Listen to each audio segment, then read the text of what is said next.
यथा ह्योकेन चक्रेण न रथस्य गतिर्भवेत् एवं परुख कारेण बिना दैवम न सिद्धयति। आज मैं चंदौली के मारुखपुर गांव में हूं और एक ऐसे व्यक्तित्व के साथ हूं जिन्होंने अपने पुरुषार्थ से अपना तथा इस क्षेत्र का नाम पूरे भारतवर्ष में रोशन किया है। मैं बात कर रहा हूं आज जो हमारे साथ उपस्थित हैं आदरणीय श्री राकेश यादव रोशन जी का। कि जीवन में कोई भी उपलब्धि या कोई भी सफलता आपको बगैर परिश्रम बगैर मेहनत के नहीं मिलने वाली है जी। आप जो भी पाना चाहते हैं जीवन में, जो भी ऊंचाई छूना चाहते हैं, उसके लिए सबसे पहले आपको ये डिसाइड करना पड़ेगा, ये निश्चित करना पड़ेगा कि हमको आगे करना क्या है। लेकिन जब आप दृढ़ संकल्प हो किसी चीज़ को पाने के लिए जी, तो आपके इरादे के आगे जो आपकी कठिनाइयाँ हैं वो बहुत कमज़ोर हो जाती हैं। क्या बात। तो निश्चित रूप से फिर आप उन पर विजय प्राप्त करते हैं। और मेरे साथ भी वही हुआ कि मैंने निश्चय कर लिया था कि मुझे जो है अपनी पीजी तक की शिक्षा प्राप्त करनी है तो करनी है। अब किसी भी लेवल पर जाके चाहे मुझे उसके लिए कुछ भी करना पड़े। हम लोग जो है अपनी संस्था के माध्यम से भी, जो हम लोग संस्था है हम लोग की पूर्वांचल युवा शक्ति सेवा ट्रस्ट, उसके माध्यम से भी हम लोग प्रयास करते हैं कि दिव्यांगजनों को कोई समस्या ना हो। अगर वो समस्या हम लोगों तक आ जाती है तो हम लोग कोशिश करते हैं कि उसका समाधान हो, चाहे उनकी किसी भी प्रकार की समस्या हो। तो शिक्षा तो हम तो जहाँ भी रहते हैं तो ये सबसे कहते हैं, दिव्यांग हो चाहे सामान्य हो, सबसे कहते हैं कि शिक्षा जीवन में सबसे ज़्यादा महत्वपूर्ण है। इसलिए शिक्षित बनो और शिक्षा ही वो है जो आपको हर जगह जो है सम्मान दिलाती है। और जहाँ हम अगर कोई हमारे पास आता है मदद के लिए तो ये समझिए कि यह उस व्यक्ति की नहीं, ये हमारे इस नश्वर शरीर की सार्थकता है कि वो हमसे ये उम्मीद कर रहा है कि हमको ईश्वर ने इस लायक बना है कि वो हमारे पास आए, हम उसकी मदद कर सकते हैं। ईश्वर ने हमको इस लायक बनाया है तो एक अवसर के रूप में अपने को लेना चाहिए और उसकी मदद करनी चाहिए। यथा ह्योकेन चक्रेण न रथस्य गतिर्भवेत् एवं परुख कारेण बिना दैवम न सिद्धयति। जिस प्रकार एक पहिए पे कभी रथ नहीं चल सकता, उसी प्रकार बिना पुरुषार्थ के आपका भाग्य भी सिद्ध नहीं हो सकता। आज मैं चंदौली के मारुखपुर गांव में हूं और एक ऐसे व्यक्तित्व के साथ हूं जिन्होंने अपने पुरुषार्थ से अपना तथा इस क्षेत्र का नाम पूरे भारतवर्ष में रोशन किया है। मैं बात कर रहा हूं आज जो हमारे साथ उपस्थित हैं आदरणीय श्री राकेश यादव रोशन जी का। मैं इनके व्यक्तित्व के बारे में आपको जितना भी बताऊं वो कम है, क्योंकि मेरे पास जो लिस्ट है उसमें ढेर सारा अवार्ड है। और उस अवार्ड के साथ साथ सबसे जो विशेष बात है कि इनके कार्य को देखते हुए उत्तर प्रदेश सरकार ने इनको 3 बार राज्य पुरस्कार से सम्मानित किया है। और ये चंदौली के दिव्यांग के स्वीप आइकॉन हैं चुनाव सेक्टर में लेके। और इन्होंने इस कोरोना काल में हर रोज़ करीब 250 से 300 लोगों की मदद की, सेवा की, उनको खाने का सामान पहुंचाया, उनको सैनिटाइज़र दिया, मास्क दिया। इसके साथ साथ उनके दिव्यांगजनों के शिक्षा के लिए भी बहुत बड़ा काम किए और आगे भी अनवरत सरकार के साथ और समाज के साथ अपनी सेवा जरूरतमंदों को देते रहते हैं। तो आज हमारे बीच में है राकेश यादव रोशन जी। नमस्कार। बहुत बहुत धन्यवाद, आपको सादर प्रणाम। इतना आसान तो रहा नहीं ये जो सफ़र आपका चला है। तो प्रारंभिक जीवन में जब आप शुरुआत किए और एक सामान्य से परिवार से निकल के आप 3 बार राज्य पुरस्कार से सम्मानित हुए, तो बड़ी कठिनाइयों का सामना भी करना पड़ा होगा उस बीच आपको। बिल्कुल सही बात है कि जीवन में कोई भी उपलब्धि या कोई भी सफलता आपको बगैर परिश्रम बगैर मेहनत के नहीं मिलने वाली है जी। आप जो भी पाना चाहते हैं जीवन में, जो भी ऊंचाई छूना चाहते हैं, उसके लिए सबसे पहले आपको ये डिसाइड करना पड़ेगा, ये निश्चित करना पड़ेगा कि हमको आगे करना क्या है जी। और जब आप लक्ष्य निर्धारित करते हैं और लक्ष्य निर्धारित करने के बाद उसके हिसाब से आप कर्म करते जाते हैं तो सफलता निश्चित रूप से आपको मिलती है। और मैंने भी इसी फार्मूले पे, इसी सूत्रवाक्य पे मैंने काम किया और आज जो भी हूँ आप सबके बीच में हूँ। अच्छा, प्रारंभिक जीवन आपका कैसा रहा शुरुआत के दौर में?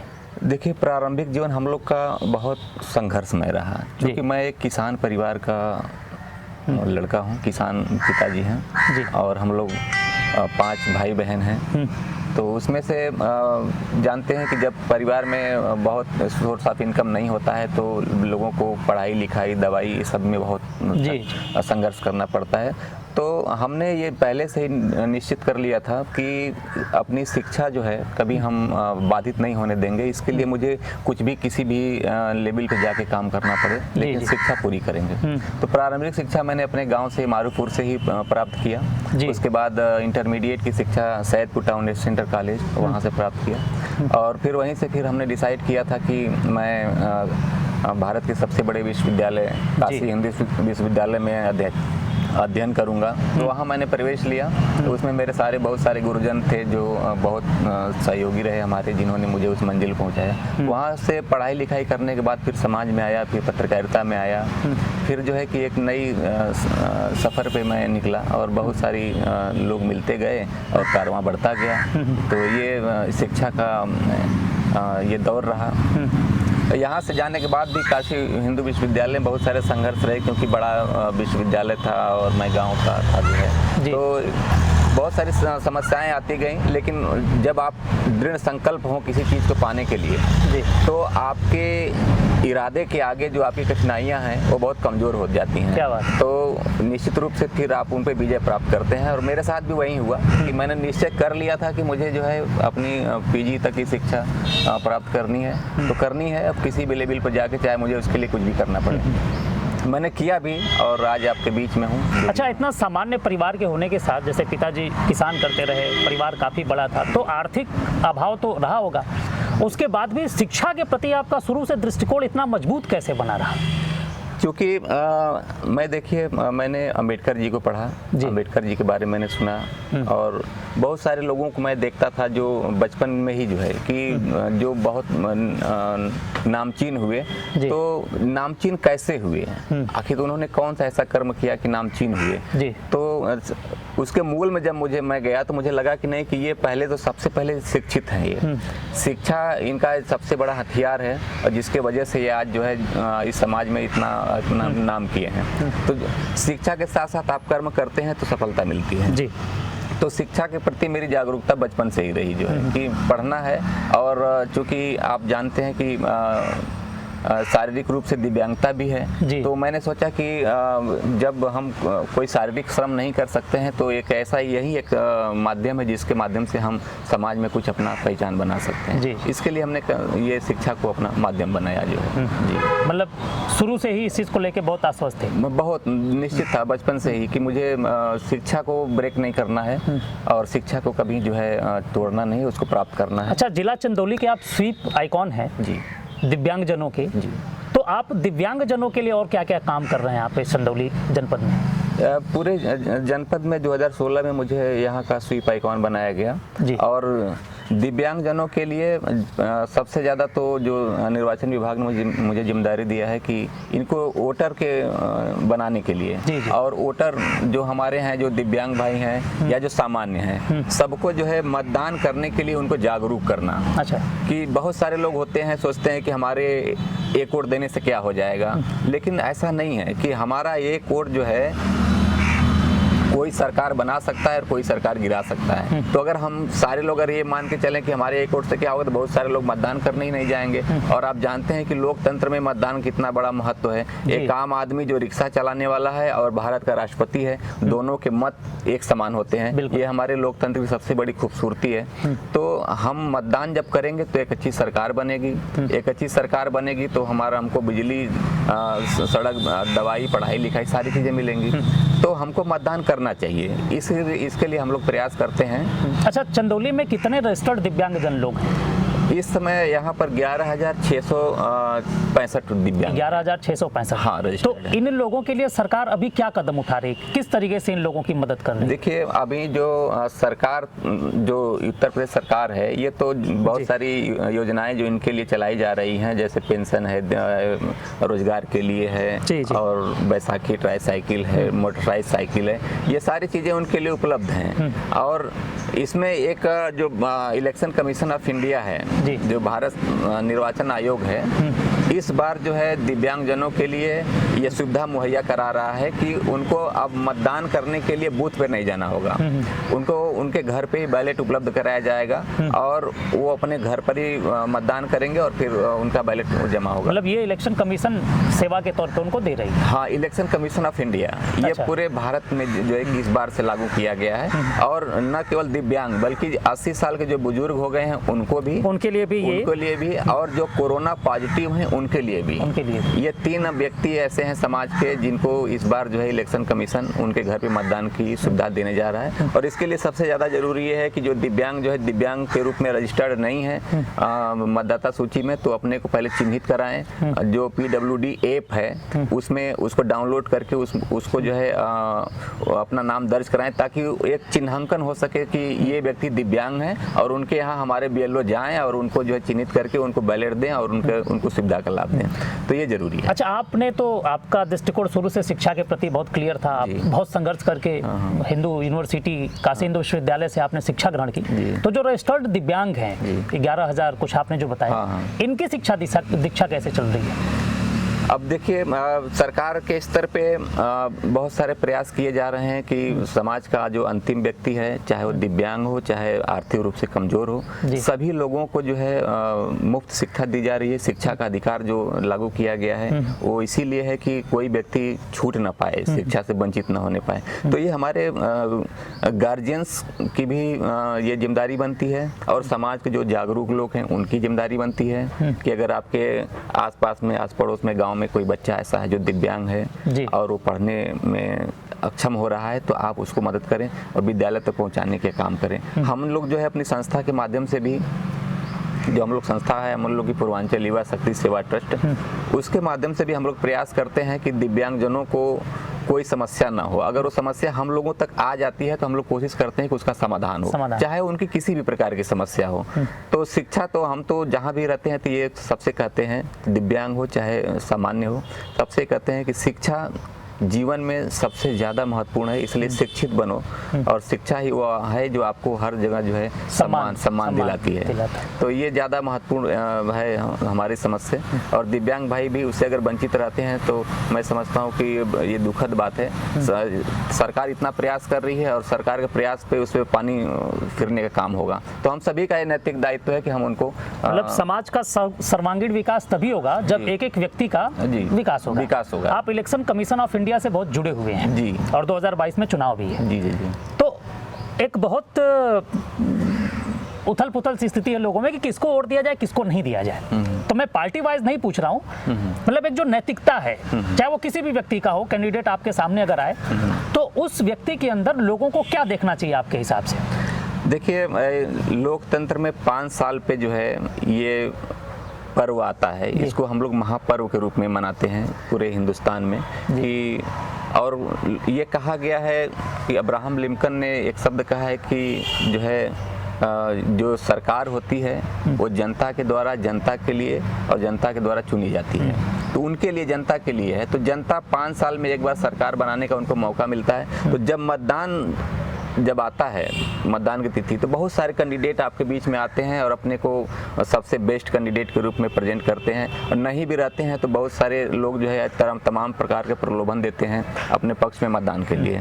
तो इन सब चीज़ों से परे होके जो मतदाता हैं उनको इस बात का विशेष ध्यान रखना चाहिए कि जिसको हम वोट देने जा रहे हैं उसका बैकग्राउंड क्या है, वो कहीं अपराधी तो नहीं है, कहीं जो है कि वह कोई इस तरह के कृत्य में दोषी तो नहीं है, कहीं वो हमारे वोट लेने के बाद कहीं वो गायब तो नहीं हो जाएगा, क्या वो विकास कर पाएगा, क्या वो हमारे लिए सुलभ रहेगा 24 घंटे, क्या वो हमारी समस्याओं का समाधान करेगा, क्या वो अच्छी बिजली, अच्छी सड़क, अच्छी सरकार देने में हमारा सहयोग करेगा।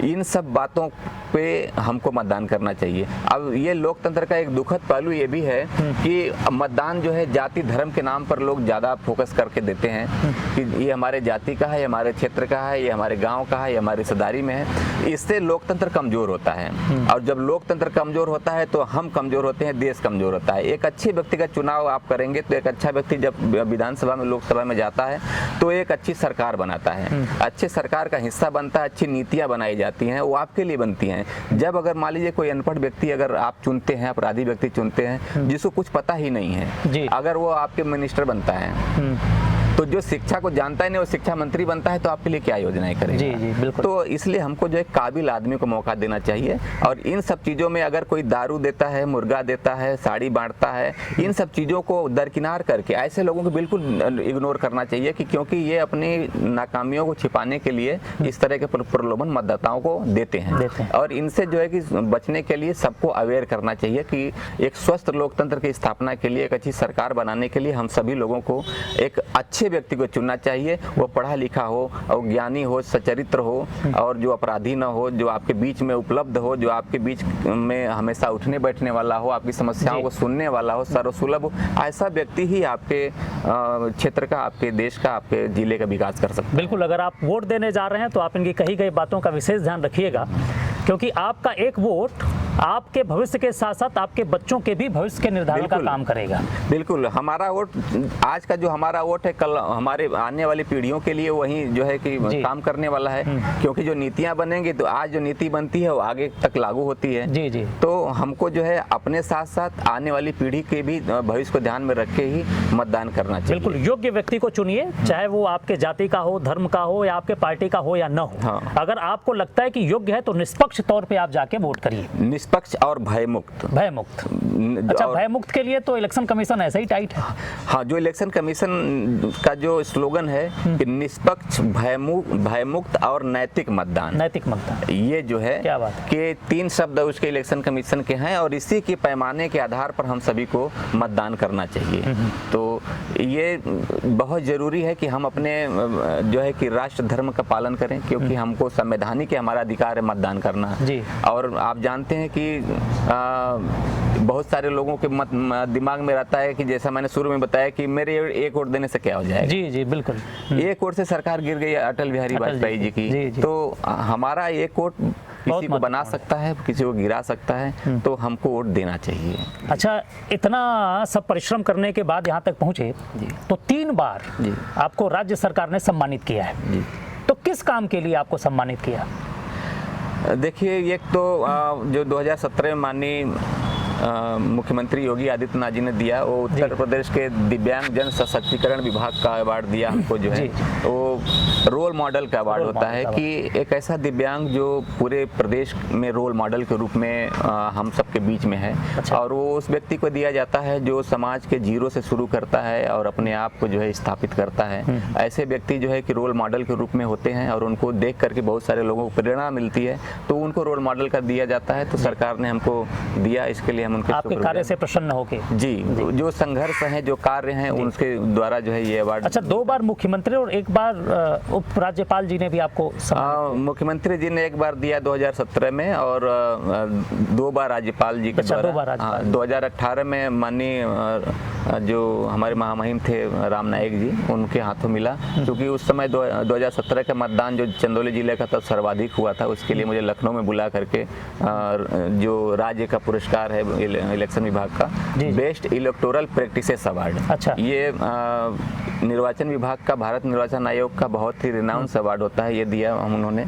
और फिर 2020 में भी दिया, चूंकि 2019 के लोकसभा इलेक्शन में भी हम लोगों ने अच्छा परफॉर्मेंस किया था, उसके लिए राज्यपाल। अच्छा, जब आपने शुरुआत की थी समाज सेवा की, जी, तो आपको कभी ऐसा लगा था कि इतने बड़े बड़े अवार्ड भी मुख्यमंत्री और उपराज्यपाल भी आपको सम्मानित करेंगे बुला के? नहीं, मैं असल में मैं पहले ऑल इंडिया रेडियो वाराणसी में उद्घोषक था। अच्छा। और मेरी दिनचर्या यही थी कि रोज स्टूडियो जाइए और फिर कमरे पे आइए, फिर स्टूडियो जाइए, फिर कमरे पे आइए। तो ऐसा मुझे लगा कि मेरा जीवन बहुत संकुचित हो गया है, मुझे अब जो है कुछ अलग करने की ज़रूरत है। तो मैंने सोचा कि क्यों ना जो है कुछ समाज के लोगों को भला किया जाए। फिर हमने जो है इस तरह के समाज सेवा के काम अपना शुरू किया। तो कभी इस उद्देश्य से या इस लक्ष्य से नहीं किया कि नहीं मुझे अवार्ड लेना है, बस हम अपना काम कर रहे थे, सरकार अपना काम कर रही थी। और निस्वार्थ भाव से आप काम करते गए। हाँ। और सरकार के आला कमान ने देखा कि आपका काम बहुत अच्छा है। हाँ, उन्होंने अपना काम किया। मैं बिल्कुल जो है बिना किसी आर्थिक या अन्य किसी लाभ के मैं इलेक्शन विभाग का पूरी मदद करता हूँ। पूरे जिले में जो है, हमारे जिले चंदौली जनपद में जो है 9 ब्लॉक हैं, 5 तहसीलें हैं, 16 थाने हैं और इतने जगहों पर जा करके जो है निस्वार्थ भाव से लोगों को जागरूक करना मतदान के लिए एक बहुत चैलेंज का काम था। जी जी। क्योंकि इसके पहले भी बहुत सारे लोग होते रहे होंगे तो लेकिन इस तरह के काम जो है नहीं हो पाया।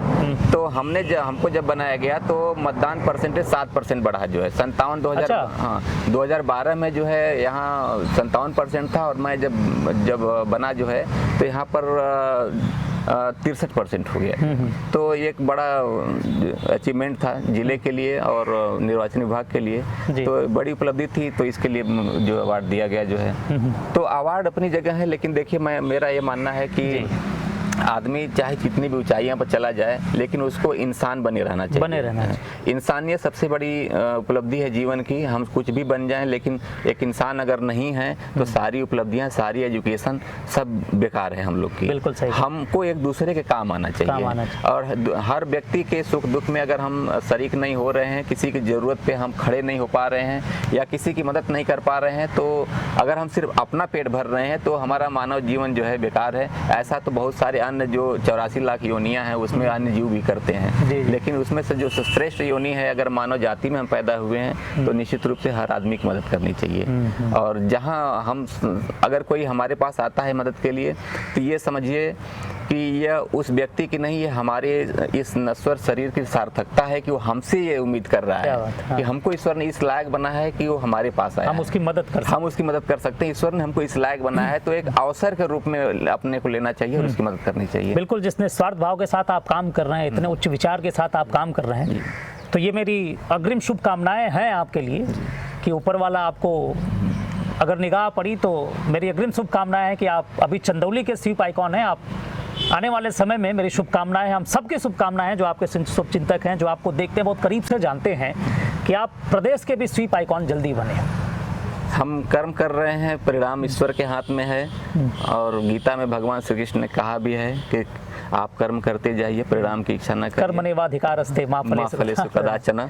और उसी उनके ही बताए रास्ते पे हम लोग चल रहे हैं। अब मंजिल कहाँ तक जाती है, ईश्वर कहाँ बिल्कुल ले जाएगी। जिस सार्थकता के साथ आप काम कर रहे हैं, निश्चित तौर पे आपको हम एक प्रदेश के स्तर पे भी देखना चाहते हैं। अच्छा, चलते चलते हम आपसे एक निवेदन करेंगे कि जो हमारे यूथ हैं, जो 18 साल से 25 साल 30 साल के लोग हैं, उनको एक छोटा सा संदेश आप क्या देना चाहें?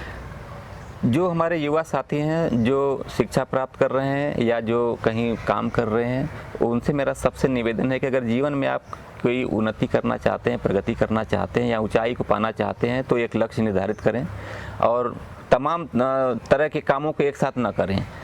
एक लक्ष्य निर्धारित करें कि हमको ये चीज़ प्राप्त करनी है जी, और उसके प्रति पूरे समर्पण के साथ उसको प्राप्त करने के लिए लगिए। जब आप पूरे 100% अपना उस काम के लिए देंगे तो मंजिल आपको जरूर मिलेगी। एक और मैं इसके साथ ही एक और बात कहना चाहूँगा कि बहुत सारे लोग आपके काम के दौरान आपके बारे में जो है निगेटिव कमेंट्स करेंगे, लेकिन उस समय जो है आप किसी की बात मत ध्यान दे करके आप अपने लक्ष्य को पाने के लिए एकदम तत्पर रहिए। जब आपको सफलता मिल जाएगी तो वहीं सारे लोग जो है आपके पीछे रहेंगे। ये जो है फैक्ट है इस धरती का कि सफल व्यक्ति के लिए हर कोई जो है उसके गुणगान करता है और जब आप असफल होते हैं तो कोई आपके पीछे नहीं रहता है। तो मेरी ऐसी शुभकामनाएं हैं आप सभी के लिए कि लक्ष्य बना के काम करें। जीवन में ऐसी कोई भी उपलब्धि, कोई भी चीज़ नहीं है जो आपको प्राप्त ना हो सके। बिल्कुल, एकाग्र मन से अपने लक्ष्य के, एक सदैव लक्ष्य के प्रति अपना समर्पण भाव से काम करते रहिए। आपने समय दिया, इसके लिए बहुत बहुत धन्यवाद। आप समय दिए हैं, हमको बुलाए हैं, इस लायक समझें, इसके लिए आपका बहुत बहुत आभार। बहुत बहुत प्रणाम।